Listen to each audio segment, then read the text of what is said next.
Kalau misalnya pergi ke mall, pasti selalu mampir ke toko, habis itu pegangin laptopnya sambil selawatin. 1000 Itu kali? aja 1000 kali. Lama dong berarti. Enggak, kalau di dalam toko mah bentar, paling 5 atau 10 gitu. Sampai mbaknya tuh hafal banget gitu. Paling nih anak cuma pegang-pegang doang. Kayaknya kamu lebih kasihanin sama orang. Saya dengar ceritanya tuh nangis-nangis, dia telepon sama yang ngasih. Ini hadiah buat Wirda, semoga Wirda suka ya, pakai untuk bermanfaat. Dan beliau nggak tahu kalau saya pengen itu. Masya Allah, beliau nggak tahu. Lagi main ayunan, tiba-tiba ada dua orang kayak lampu nggak kelihatan datangin kita berdua. Dia ngucapin di sana, diajakin sholat, tapi saya nggak tahu itu sholat apa. Pas sudah di akhir sholat itu, akhirnya yang orang tadi ngomong itu bilang saya Nabi Muhammad. Dan anehnya kita masih banyak, kita sudah tahu bapaknya begitu, anaknya bikin seperti itu, masih ada orang yang percaya gitu. Betul ya. Jadi kita nyampe 1500 hardcap dalam waktu 5 jam. 5 jam doang, keren banget teman-teman. Makasih sekali lagi, thank you. Makasih juga yang udah rela beli demi ayang. Oke, salam buat kalian semua. Hanya bohong juga saya kira. Iya. Saya meyakini bahwa 100% apa yang diceritakan Wirda ketemu sama bermimpi ketemu Nabi itu adalah bohong besar. Dongeng doang ya. Kemudian mereka menyelawati seperti apa yang diajarkan bapaknya juga menurut hemat saya adalah bohong besar. Ya kan?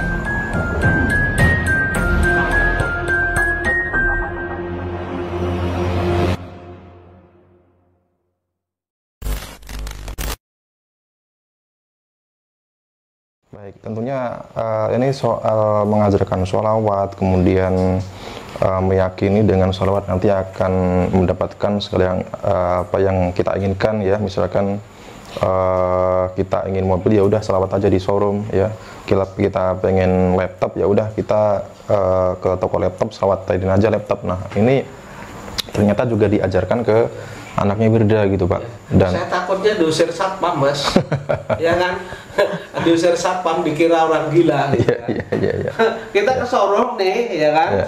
Terus kemudian kalau sholawat mungkin bisalah kita diem-diem ya Mas. Iya. Nah, kalau yang diajarkan di Yusuf Mansur itu untuk sholat di depan mobil itu dan seterusnya. Iya.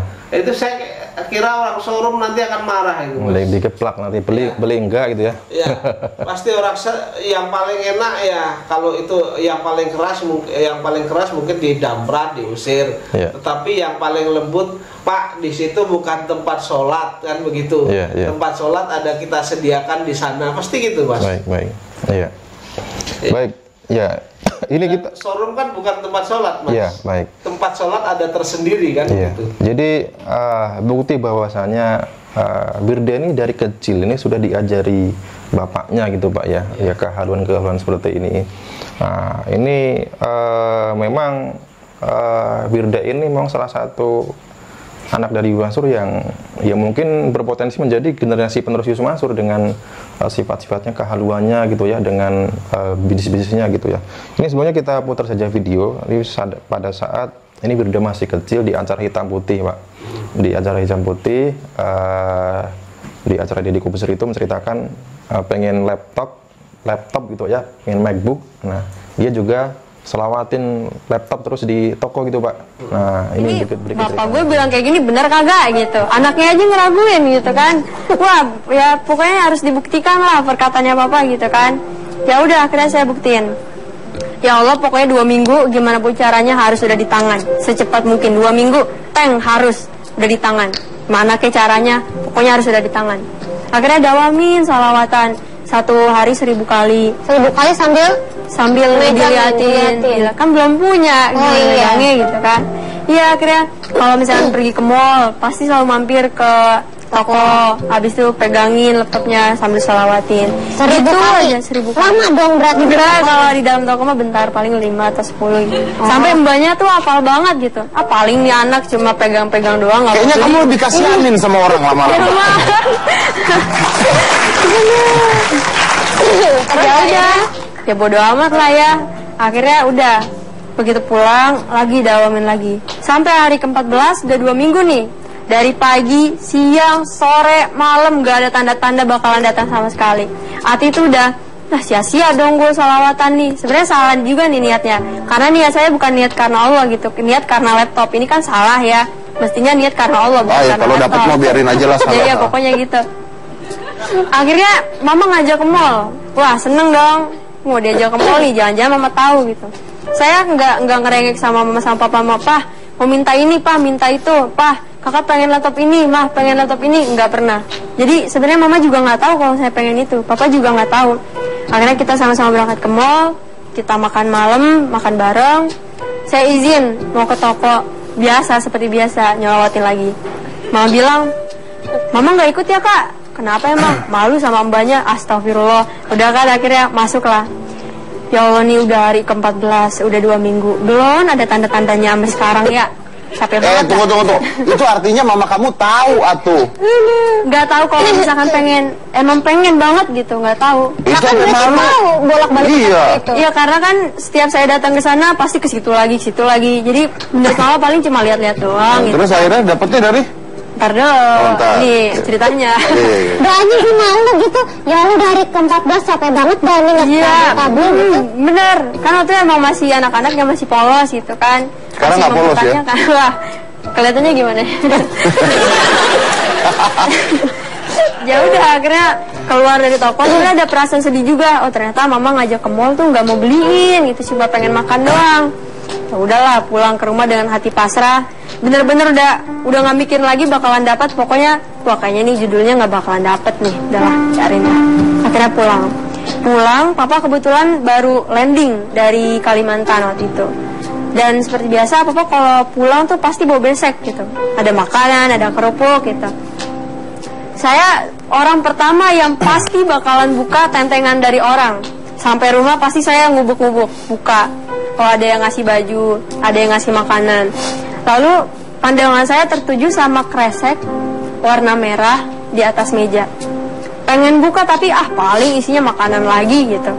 Tapi penasaran nih, Ati kayak dia manggil, buka dong gitu.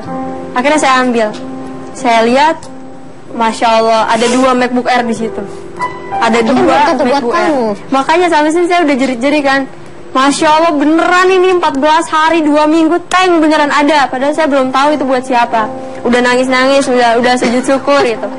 Kata Papa, pede amat lu. Buat siapa itu emang?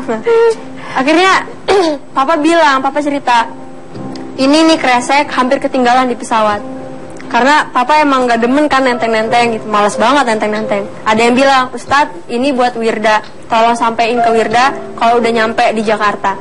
Sempet ketinggalan di kabinnya, di bagasi pesawat yang di kabinnya. Terus dikasih tahu sama pramugari, Ustadz ini tentengannya ketinggalan di bawah. Itu bener-bener kayak bawa besek biasa gitu, digini-giniin, diputar-putar. Pokoknya kayak dalamnya tuh padahal ada barang berharga gitu. Sampai rumah, saya dengar cerita itu nangis-nangis, dia telepon sama yang ngasih. Ini hadiah buat Wirda, semoga Wirda suka ya, pakai untuk bermanfaat. Dan beliau nggak tahu kalau saya pengen itu. Masya Allah banget, beliau nggak tahu. Ya, kebetulan juga baru saja ya muncul berita bahwasanya Wirda ini ditagih hutang oleh komunitas MAB senilai kurang lebih ya mungkin kalau ditotalkan 9 miliaran ya, karena membernya ini 90.000 gitu ya. Dan juga dulu juga punya bisnis iCoin dan nggak jelas.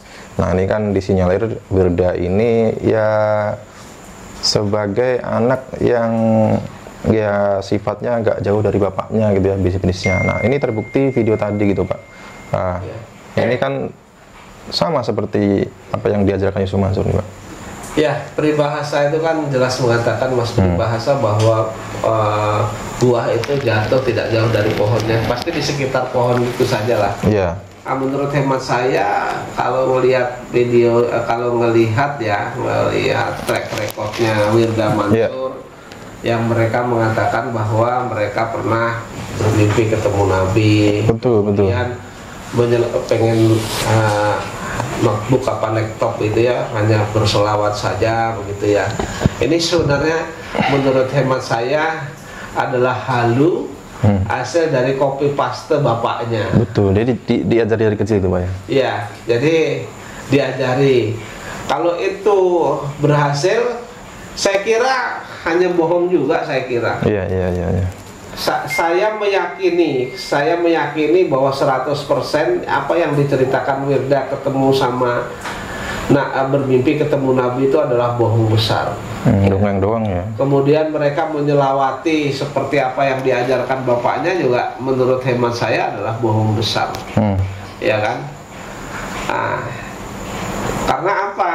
Kita bandingkan saja, kalau mereka bersolawat saja dapat duit, kenapa mereka harus bikin e-coin ya? Iya betul. Bikin e-coin. Kenapa mereka harus bikin e-coin? MAB. Kemudian tidak berjalan dan itu merugikan orang lain. Iya. Kemudian juga bikin apa lagi? MAB. Ya itu. Kemudian juga merugikan 90.000 orang ya. 90.000 orang, kalau itu sekitar 9 miliar lah gitu ya. Iya. Lebih. Kenapa harus buat kayak gitu, Mas? Betul. Mending aja solawat dapat duit. Kalau bisa solawat aja dapat duit, itu penuh itu pondok pesantrennya, Mas. Yang ngajarin solawat nggak usah, terus kemudian dapat duit, banyak orang ke sana, itu kampus tuh kosong nih, Mas. Iya betul ya. Nggak usah orang sekolah, hanya ke pondoknya Yusuf Mansur aja diajarin solawat kemudian dapat duit gitu. Iya, jadi tapi kenyataannya kan Yusuf Mansur banyak masalah, kemudian Yusuf Mansur banyak masalah, Wirdanya juga usaha-usaha yang digalangnya juga bermasalah. Artinya apa yang dikatakan itu hanya untuk menarik mitra-mitra saja. Iya. Dan anehnya kita sudah tahu bapaknya begitu, anaknya bikin seperti itu, masih ada orang yang percaya gitu. Betul ya. Jadi memang dari kecil ya, sejak umur 6 tahun itu ya, itu sudah dididik dongeng gitu ya, kemudian cerita-cerita keajaiban seperti sholawat gitu ya, kemudian cerita-cerita soal sedekah ya, kan juga ada Pak Wirda cerita sedekah 50 juta ke bapaknya nih, ke Yusuf Mansur ya. Ya sedekahnya bukan ke fakir miskin kayak anak yatim loh, ke bapaknya Yusuf Mansur gitu. Besoknya dapat mobil. Kalau ke bapaknya bukan sedekah, namanya ngasih. Nah iya. Ya kan? Namanya ngasih gitu, kalau mau sedekah ya orang yang membutuhkan. Bapaknya udah kaya disedekahin gitu. Iya. Katanya juga dapat mobil 1,1 M gitu Pak ya, 1, sekian M gitu ya. 1, sekian M. Iya katanya mobil BMW itu, dan itu pun ya sama seperti bapaknya ya, gaya-gayanya. Jadi diajarkan dari halunya sama seperti bapaknya. Terus kemudian tingkah lakunya juga sama seperti bapaknya. Iya.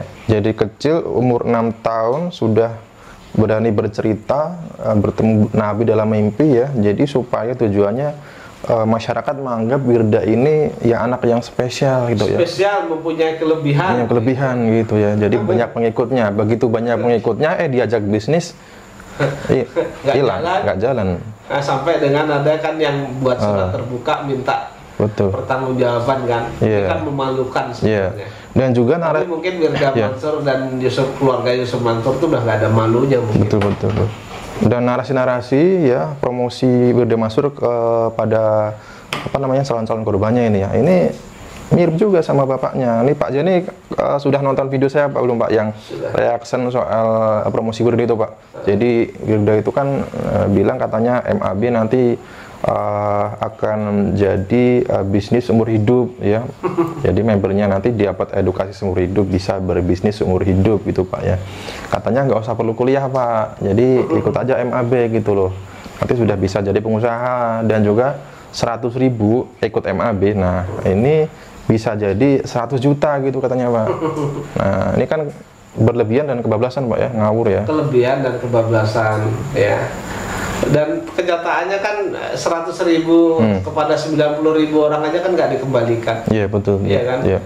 Pertanggungjawabannya gimana kan nggak jelas. Iya. Jadi pengen cari duit hanya modal janji-janji manis, kemudian dapat duit. Iya.